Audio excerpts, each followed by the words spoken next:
Bueno, muy bien, buenas noches. Gracias Mario y gracias también a los hermanos que nos estuvieron ayudando en este tiempo de alabanza. Veo varias caras que hacía tiempo que no veía, capaz que alguna nueva, así que les damos la bienvenida en nombre de la iglesia.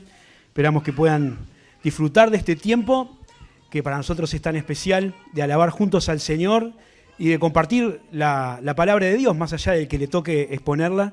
Lo que siempre tratamos de hacer es de encontrar en este libro, que es la palabra de Dios, en lo que el Señor quiere para nuestras vidas y hablar de salvación eterna, de esperanza de gloria y también de un camino por el cual el Señor quiere que andemos. Saludamos también a los que están conectados a través de internet para compartir este tiempo. Así que, dichas estas presentaciones, vamos a pensar un poquito en lo que somos como iglesia.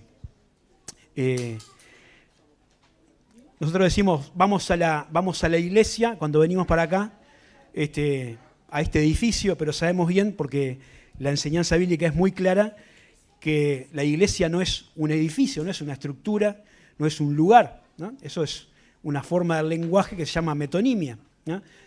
La iglesia está compuesta por las personas, ¿no? La iglesia es una comunidad de fe que comparte las creencias, los valores y el propósito que la Biblia nos enseña. Tenemos un mismo Dios, tenemos una misma esperanza. Y para explicar o para definir lo que es la iglesia, existen varias figuras. Algunas están en la Biblia, ¿no? Por ejemplo, el Señor usó la figura de la sal o la figura de la luz, como estábamos cantando en una de las canciones. Otras veces se nos habla de la iglesia como un cuerpo humano, o como un edificio, o como una viña, cada una para darnos a entender algún aspecto de lo que la iglesia es.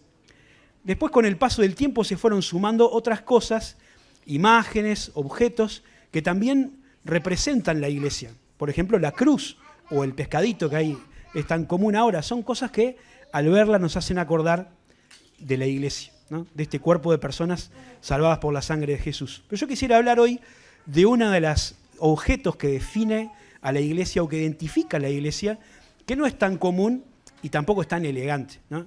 Porque es una palangana. Yo tenía la idea de que había una palangana acá en la iglesia, pero no la encontré. Así que la vamos a tener que visualizar, ¿no? Imaginar. Todos conocen una palangana, ¿no? Que es un tacho de plástico, normalmente ahora son de plástico, bajito, que se usa para diferentes cosas, para la limpieza, etc. Ahora, tenemos que imaginarla como era hace 2000 años atrás. Ya habían palanganas, no eran de plástico, ni se llamaban así, ¿no? Y en el idioma español, que es un idioma que tiene solamente en el diccionario de la Real Academia más de 90.000 palabras, hay una expresión mucho más precisa y mucho más elegante para definirla, que es la palabra lebrillo. Un lebrillo. Ahora las versiones de ahora que tienen como miedo del diccionario le ponen recipiente, ¿no? Pero la palabra es lebrillo, que es un recipiente más bajo, más angosto por la base que por la boca y que solía ser de barro o que solía ser de cobre o de bronce, que se usaba para higienizar el cuerpo o para lavar la ropa. Y algunos ya, mencionando esta palabra y con lo que Marito comentó, ya estará pensando en un pasaje de la Escritura. Y si no, les voy a decir que vamos a leer un pasaje en el Evangelio de Juan, en el capítulo 13. Juan capítulo 13.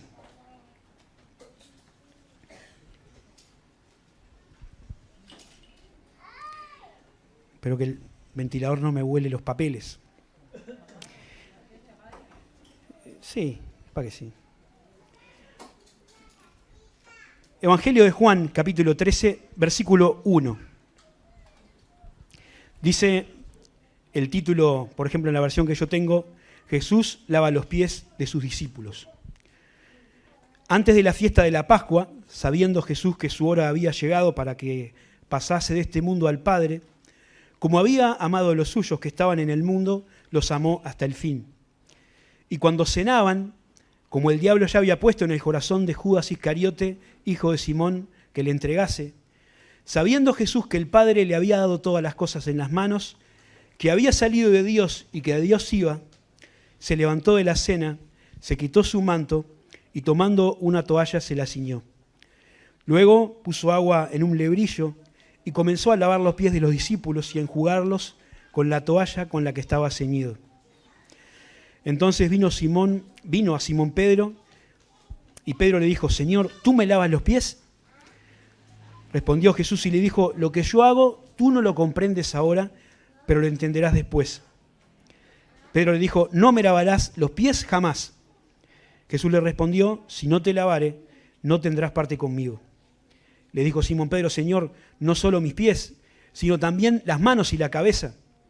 Jesús le dijo: el que está lavado no necesita sino lavarse los pies, pues está todo limpio, y vosotros limpios estáis, aunque no todos.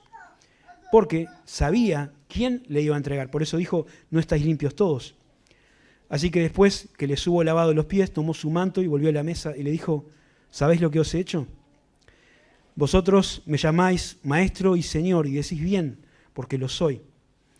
Pues si yo, el Señor y el Maestro, he lavado vuestros pies, vosotros también debéis lavaros los pies los unos a los otros, porque ejemplo os he dado para que, como yo he hecho, vosotros también hagáis.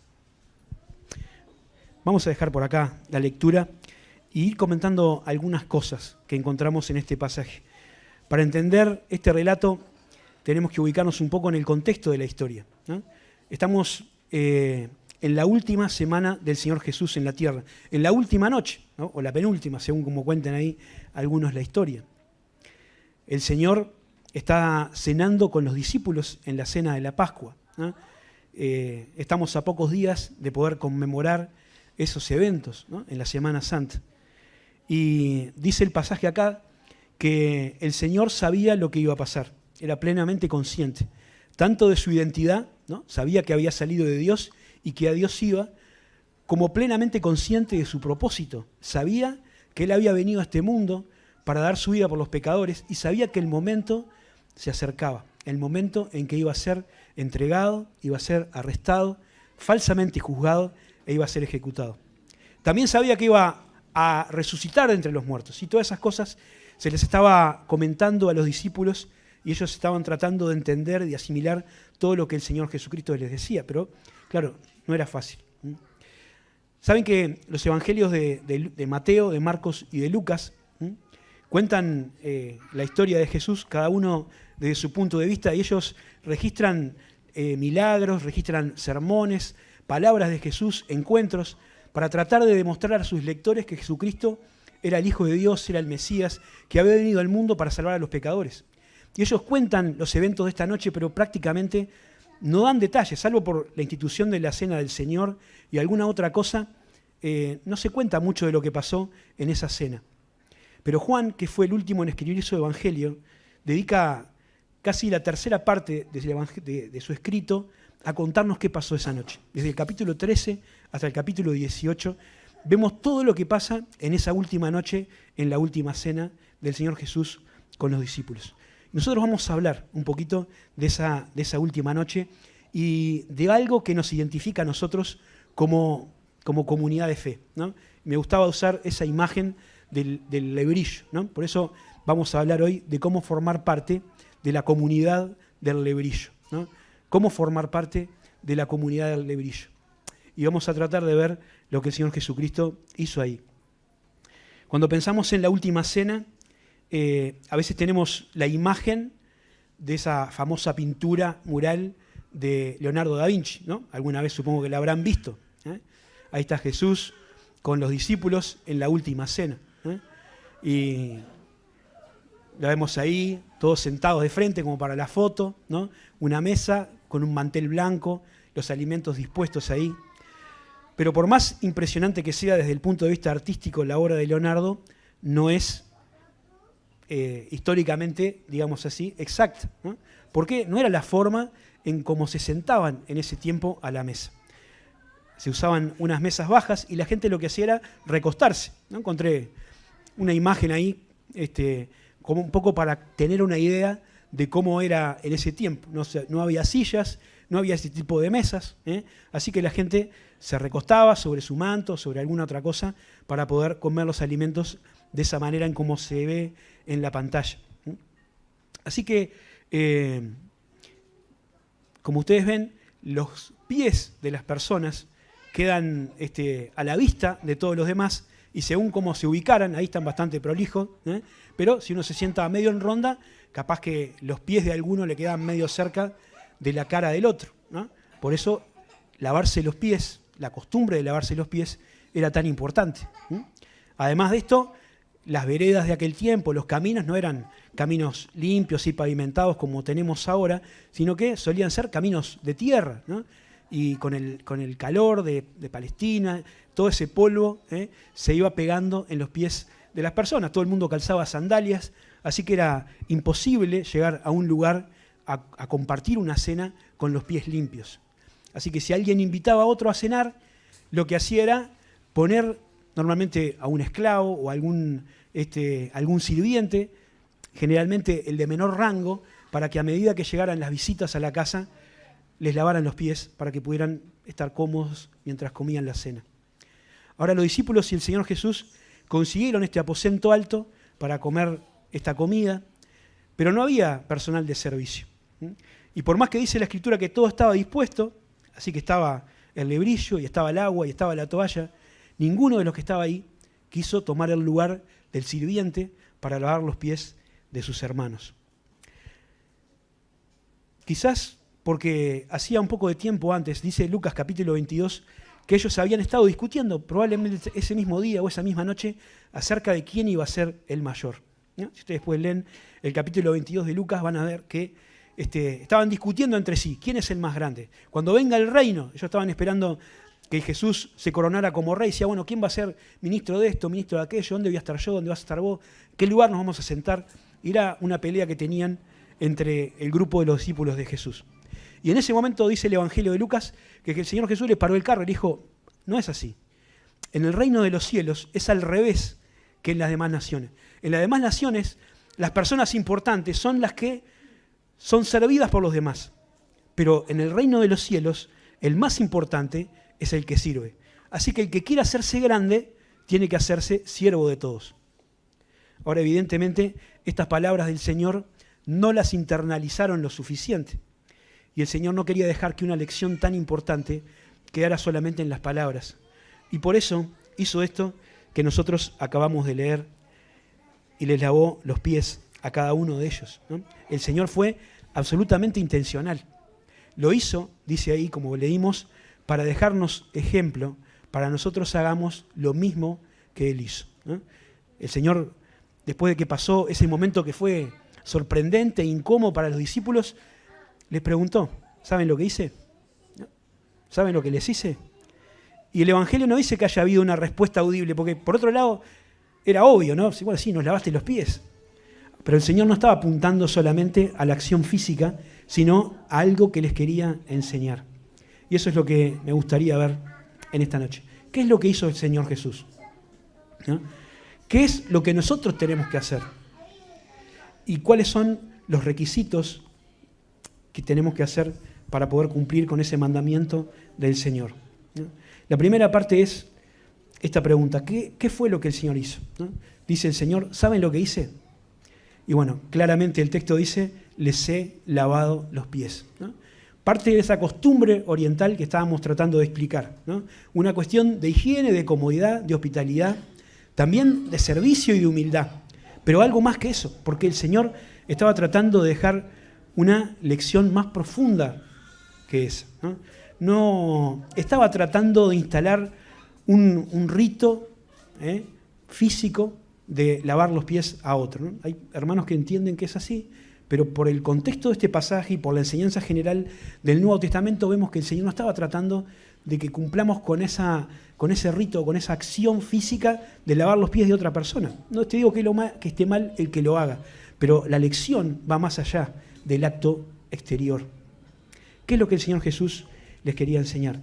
Si nosotros empezamos a leer o a repasar lo que sucedió esa noche, encontramos algunas pistas, sobre todo en la conversación que el Señor tuvo con Pedro y en lo que dijo acerca de Judas, ¿no? Que estaba ahí presente, aunque no se menciona que haya dicho nada, ¿no? Pero la conversación con Pedro, como Mario decía ahí, fue la que más información nos da. El Señor se levantó de la mesa para lavar los pies de los discípulos y comenzó a lavarlos uno por uno. Cuando llegó a Pedro, él por su carácter, ¿no?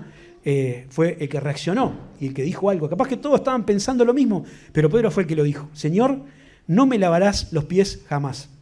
A Pedro le resultaba inadmisible que aquel que él sabía que era el Hijo del Dios viviente estuviera arrodillado seguramente delante de él para lavarle los pies, para hacer la tarea que hacía un esclavo de la menor categoría de una casa, todavía sabiendo cómo era él, un hombre pecador.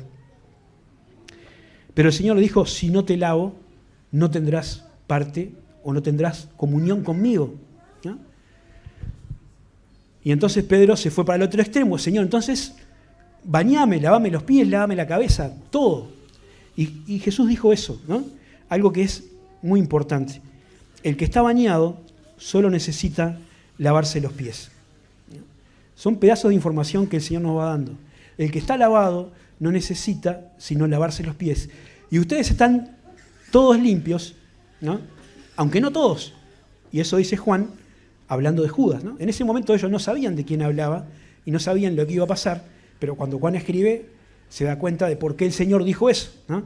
Y lo aclara acá en el texto y dice, esto lo dijo porque Judas, ¿no? Que era el que lo había de entregar, también estaba ahí en la mesa y también recibió ese trato de parte del Señor. Así que lo que el Señor nos quiere enseñar no tiene tanto que ver con un aspecto físico, sino más bien con un aspecto espiritual. Estar bañado tiene que ver con nuestra santificación o con nuestra pureza posicional. La Biblia nos enseña que cuando una persona cree en el Señor Jesucristo, nace de nuevo, ¿no?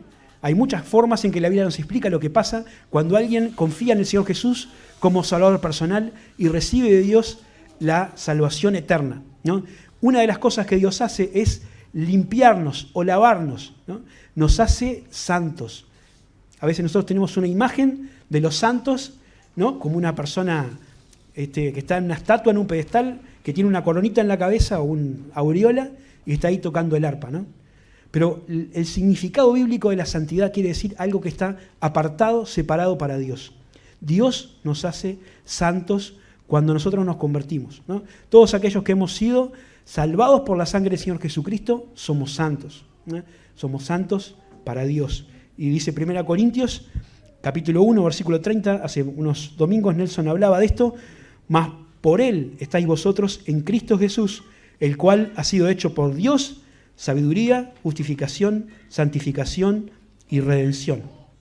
Así que el hecho de estar unidos al Señor Jesucristo cuando nos salvamos hace que Dios nos vea santos y sin mancha delante de Él. Es una obra que Dios hace. Esta santificación es una obra absoluta y definitiva de Dios en nosotros, que dice la Escritura, nos escogió desde antes de la fundación del mundo para que tengamos esa posición, para que seamos santos y sin mancha delante de Él, dice Efesios capítulo 1, versículo 4. Así que esa acción de Dios y esa santificación posicional por estar en Jesucristo es algo que Dios hace. Eso es el baño. El que está bañado es aquel que ya creyó en Cristo como Salvador personal, ¿no? Y todos sus pecados han sido lavados por la sangre del Señor Jesús en la cruz. Dice Juan en su primera carta, la sangre de Jesucristo, su Hijo, nos limpia de todo pecado, ¿no? El Señor murió en la cruz, derramó su sangre para darnos esa limpieza. Pero también la santificación tiene un aspecto práctico, ¿no? Y acá es donde apunta el lavado de los pies. Porque si bien la Biblia dice que nosotros ya somos santos, también hay muchos pasajes en la Escritura que nos mandan buscar fervientemente la santidad, ¿no? Por ejemplo, leo 1 Pedro capítulo 1, versículo 15. Dice, como aquel que os llamó es santo, sed también vosotros santos en toda vuestra manera de vivir, porque escrito está, sed santos porque yo soy santo. Y esta búsqueda de la santificación o de la santidad práctica tiene que ver con obedecer la palabra de Dios, ¿no?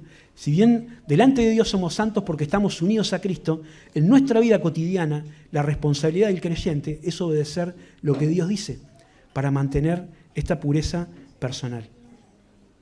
Ahora, nosotros tenemos que andar por un mundo que es un mundo que yace bajo el maligno, ¿no?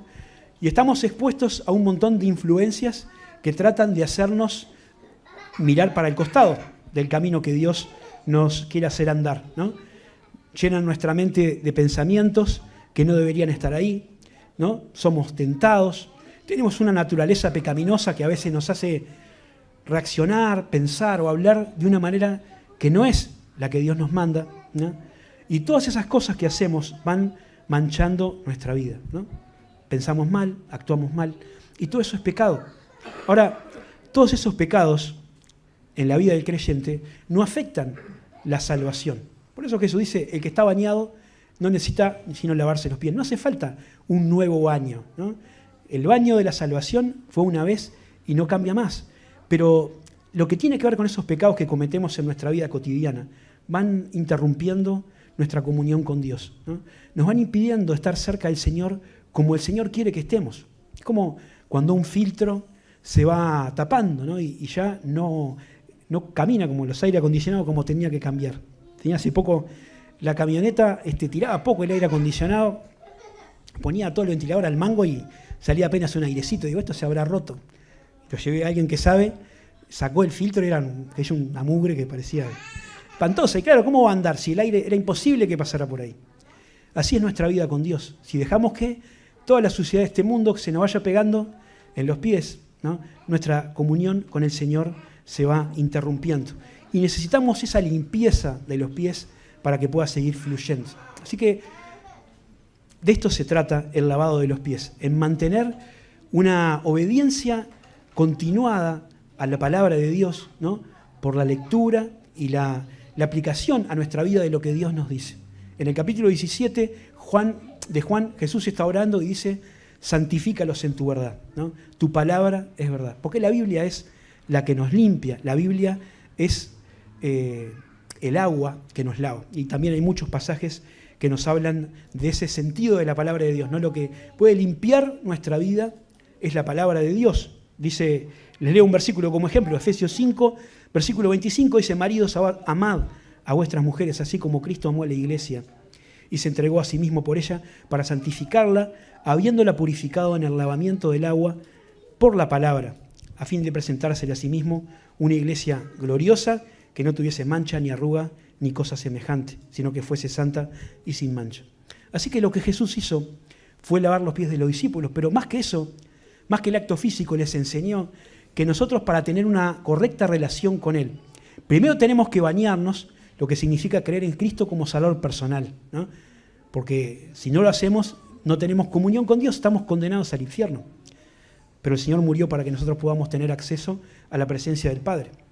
Y si ya somos salvos, nos enseña que tenemos que mantener nuestros pies limpios para poder disfrutar de una comunión cotidiana con Dios.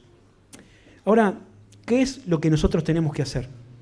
Porque Jesús dijo en el versículo 13 y 14, versículo 14, dice, si yo, el Señor y el Maestro, he lavado vuestros pies, vosotros también debéis lavaros los pies los unos a los otros, ¿no? Y ya dijimos que no es esto cumplir con un ritual de limpieza exterior. Tiene que ver con esta actitud de ayudarnos unos a otros a mantener la pureza de nuestra vida cotidiana. Ayudarnos mutuamente a quitar de nuestra vida esas cosas que obstaculizan nuestra relación con Dios, ¿no?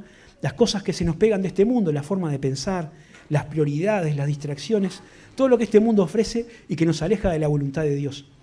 Así que, dejando de lado el lenguaje figurado de la limpieza de los pies, tenemos que ayudarnos mutuamente a mantener una vida de pureza espiritual, a curarnos las heridas que a veces recibimos por intentar vivir piadosamente en Cristo, a levantarnos de nuestras derrotas ante la tentación, a lidiar con la frustración de los sueños rotos, ayudarnos mutuamente. Así que lo que el Señor Jesucristo nos llama a hacer, a que estemos pendientes de las necesidades de otras personas para que juntos podamos ayudarnos en este sentido. Ahora, hay dos formas en las que podemos ayudar a una persona a corregir un error, a reconocer un pecado, a levantarlo de una frustración o de alguna otra situación dolorosa, ¿no? Una es la posición del juez, ¿no? Del que señala la falta, aplica la sentencia y aplica también la condena, ¿no? arriba del pedestal del juez, dice, usted hizo tal cosa, ahora tiene que hacer esto y pagar aquello, ¿no? La otra forma es la forma del que se pone al costado, ¿sí?, con gracia y con humildad, que no deja de señalar la falta, pero que ayuda a la persona a levantarse. La primera actitud era la que el Señor reprochaba a los escribas y los fariseos de su tiempo. Estas personas que conocían de memoria la ley, que sabían cómo tenía que aplicarse y que la aplicaban sobre las otras personas sin ninguna misericordia y sin ninguna piedad. Y Jesús le decía, ustedes ponen carga sobre la vida de las personas, pero no las quieren mover ni con un dedo. Así que eran muy severos para acusar a otros, pero en su vida personal eran muy flexibles, muy laxos, ¿no? Y el Señor dice, esa actitud no sirve. La otra actitud es la de el Señor, ¿no?, que fue el que trajo a este mundo la gracia y la verdad. Hay un ejemplo, un pasaje que nos ilustra perfectamente eso, que es ese encuentro de Jesús con la mujer que fue sorprendida en el acto del adulterio, ¿no? Y la trajeron delante del Señor para ver qué decía Jesús, qué había que hacer, ¿no? La ley, dice la Escritura, mandaba matarlas, ¿no? Matar al hombre y a la mujer, a los dos, ¿no?, apedrearla, ¿no? Y todos ya estaban prontos para apedrear. Y Jesús dijo, el que esté sin pecado, que arroje la primera piedra contra ella. Porque los fariseos, los escribas y todos los religiosos, ¿no?, que tenían sus propios muertos en el ropero, estaban muy prontos para juzgar y condenar a otro.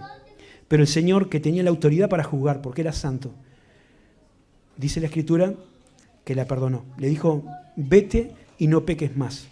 Y no se trata de disculpar o relativizar el pecado. No se trata de decir que está todo bien y que se le puede dar para adelante. Porque el Señor mantuvo en alto la verdad, pero también se extendió su misericordia y su gracia para que esa mujer tuviera otra oportunidad de seguir viviendo, ¿no? Y le dijo, vete y no peques más. Por eso, como decíamos, Juan dice en el prólogo del Evangelio, que la ley fue dada por medio de Moisés, pero la gracia y la verdad vinieron por medio de Jesucristo. Ese equilibrio perfecto entre conocer la palabra de Dios y poder aplicarla con misericordia a la vida de la persona que lo necesita.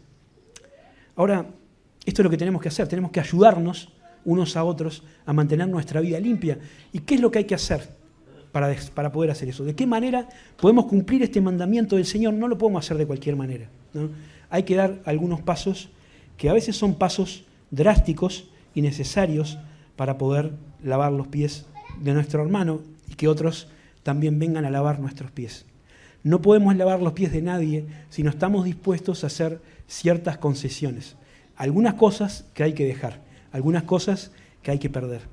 Y vamos a concentrarnos en el versículo 4 y 5 para ver 3 cosas que Jesús tuvo que dejar para poder lavar los pies de los discípulos y que si nosotros queremos ayudarnos a otras personas, también tenemos que dejar. Dice el versículo 4, está hablando de Jesús, se levantó de la cena, se quitó su manto y tomando una toalla se la ciñó. Luego puso agua en un lebrillo y comenzó a lavar los pies de los discípulos y a enjuagarlos con la toalla con la que estaba ceñido, ¿no? La primera cosa que el Señor hizo ahí fue levantarse de la mesa, ¿no? Por lo que nos da a entender el relato, la comida ya había empezado, ¿no? Como decía al principio, era un poco incómodo para todos quizás estar con los pies sucios ahí, pero como nadie había dado ese paso de lavarle los pies a los demás, todos estaban comiendo con las patas sucias, y el Señor dejó que esa situación se diera un poquito a ver si alguien se daba cuenta, pero nadie hizo nada. Así que fue el Señor el que se levantó. El Señor se levantó de la mesa.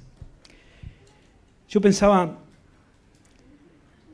¿se acuerdan esa canción? Como algunos son jóvenes, había una canción de un grupo a capela que decía, todo el mundo dijo, ¿no? ¿Se acuerdan? Algunos va a ser que sí con la cabeza.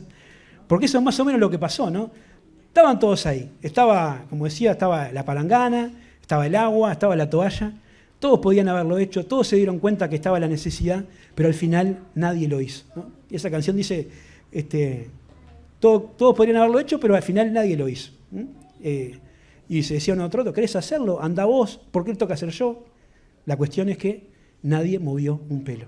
Y fue el Señor el que se levantó, el Hijo de Dios, ¿no? Si nosotros queremos lavar los pies de otras personas, tenemos que estar dispuestos a dejar la pasividad, a dejar la comodidad de nuestro lugar, ¿no? para acercarnos a la persona que necesita ayuda. Y tenemos que asumir que es nuestra responsabilidad, ¿no? Recién cantábamos esa canción que hablaba de hacer brillar la luz de Cristo, y Mario decía, ¿quién va a hacer brillar la luz de Cristo? Yo la haré brillar, ¿no? A veces podemos pensar que puede haber otras personas, pero acá el Señor nos llama a ser nosotros los que dejemos nuestra pasividad para hacer esto que hace falta, ¿no? Para ser parte de la comunidad del Lebrillo, ¿no? Tenemos que dejar nuestra comunidad y estar dispuesto a pagar el costo de ayudar a otra persona. Esta mañana mirábamos la parábola del buen samaritano, ¿no? Un hombre que ayudó a otro que estaba tirado en el camino porque había sido atacado por ladrones. Y él tuvo que pagar un costo, tuvo que demorar más tiempo, tuvo que poner a la persona herida en su caballo, le costó tiempo, le costó plata, ¿no? Le costó un riesgo, porque también podían haberlo atacado a él. Pero él sabía que no se puede hacer esto si uno no está dispuesto a perder, aunque sea un poco de su comodidad, dejar la pasividad. La segunda cosa que el Señor hizo fue cambiarse, dejar su posición. Dice la Escritura que el Señor Jesús se levantó y se quitó su manto y tomando una toalla se la ciñó. Jesucristo, dicen los historiadores, usaba un manto que usaban los maestros, los rabí, ¿no? Aquellos que enseñaban en la sinagoga. Era un manto muy particular y que para la gente mostraba una posición, un estatus, ¿no? Esta persona es un maestro de Israel, un maestro de la ley. Y el Señor Jesucristo no solamente se despojó de ese manto, que era una figura de su posición, de su reputación, de su autoridad, sino que además asumió la vestimenta de un esclavo, porque se ató a la cintura una toalla para poder ejecutar su labor. Jesús sabía que no era el manto lo que hacía al maestro, ¿no? Como dice un refrán.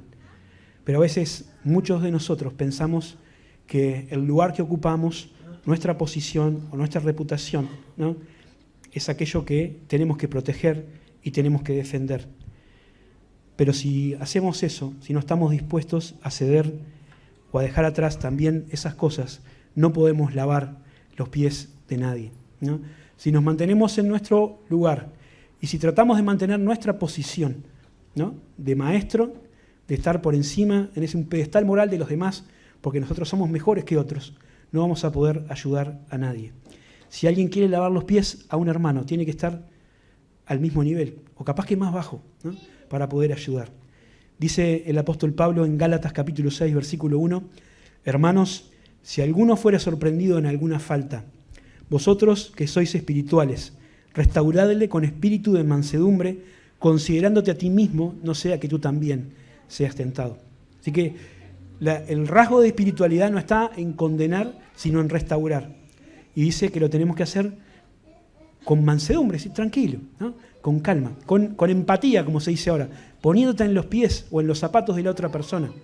Y dice acá también, considerándote a ti mismo, es decir, sabiendo que si los papeles no están al revés, ¿no? Si no es el otro que te tiene que levantar a vos, no es por tu mérito, sino por la gracia de Dios. Jesús se levantó de la mesa, se quitó su manto, se vistió con la toalla del esclavo y puso agua en el lebrillo. Porque el agua, como decíamos antes, es figura de la palabra de Dios. Y lo que nos enseña la Biblia que tenemos que aplicar a la vida nuestra y a la vida de los demás es la Biblia. No son consejos personales, no son experiencias, no son técnicas de autoayuda, ninguna de esas historias. La única regla de fe y conducta es la palabra de Dios. Porque la Biblia, hermanos, es lo que tiene poder para edificar nuestra vida y para abrirnos el camino de la salvación.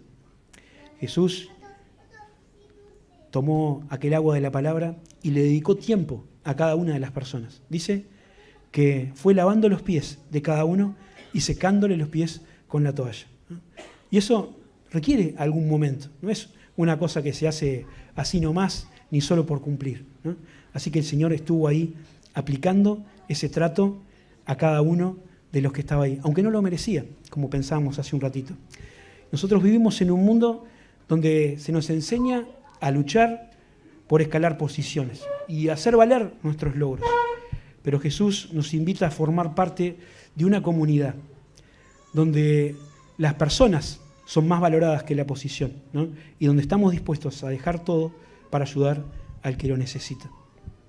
Por último, además de levantarse y de cambiarse, el Señor se tuvo que exponer, tuvo que dejar su protección. Saben que Jesús sabía que las profecías que se habían hecho acerca de Él iban a ser cumplidas. Dice el versículo al principio, sabía lo que iba a pasar, ¿no? Sabía que estaba Judas ahí, que ya había decidido, porque Satanás lo había puesto en su corazón, que iba a entregar al Señor. Solo esperaba el momento, ¿no? Sabía lo que iba a pasar con los demás. Sabía que Pedro le iba a negar a pesar de las advertencias. Sabía que todos los demás iban a salir corriendo cuando vinieran a arrestar al Señor. Sin embargo, el Señor no dejó de lavarle los pies a cada uno.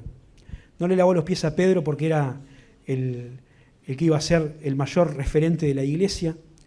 No le lavó los pies solo a Juan porque era el discípulo amado. No le lavó los pies solo a Mateo porque era el que tenía más plata. Se los lavó a todos, sabiendo lo que todos iban a hacer, sabiendo que le iban a negar, que le iban a traicionar, que le iban a desamparar. Y dice la Escritura que eso lo hizo porque Él amó a los suyos. Lo hizo porque los amaba.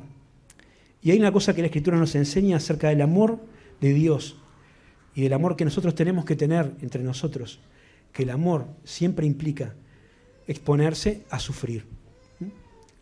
1 Corintios, capítulo 13, versículo 4, que seguramente muchos puedan recitar de memoria. Empieza diciendo, el amor es sufrido. El amor es benigno. El amor no tiene envidia, no es jactancioso, no se envanece, no guarda rencor, ¿no?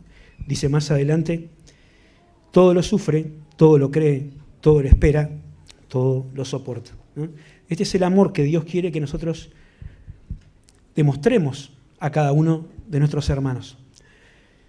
Creo que cada uno de nosotros tenemos como un sistema de autoprotección espiritual y sentimental, ¿no?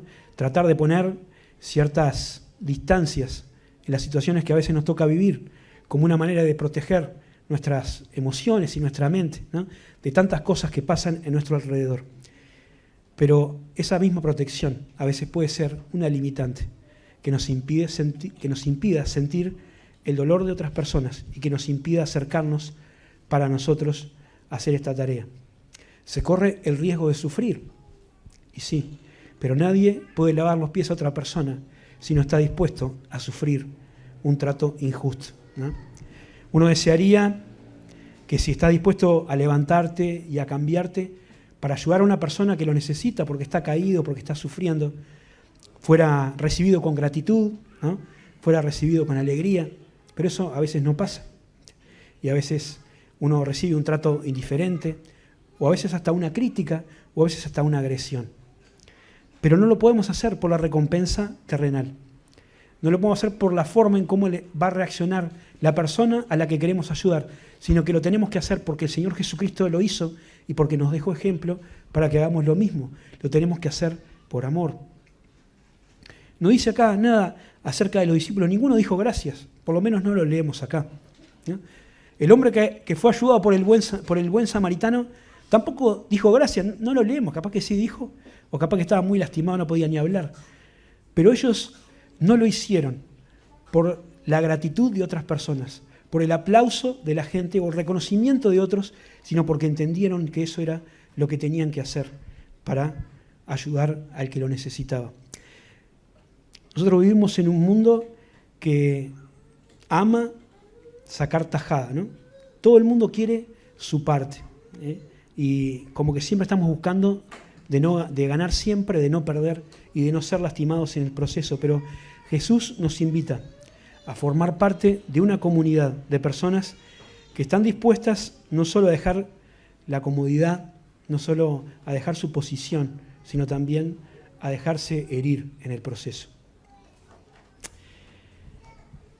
Este mundo en el que vivimos ama estar en la casa del banquete, pero le saca el brazo a la jeringa cuando hay que ir a la casa de luto. Es un mundo que tiene un miedo desmedido al dolor, a la soledad, a la decepción, a la enfermedad, a la muerte.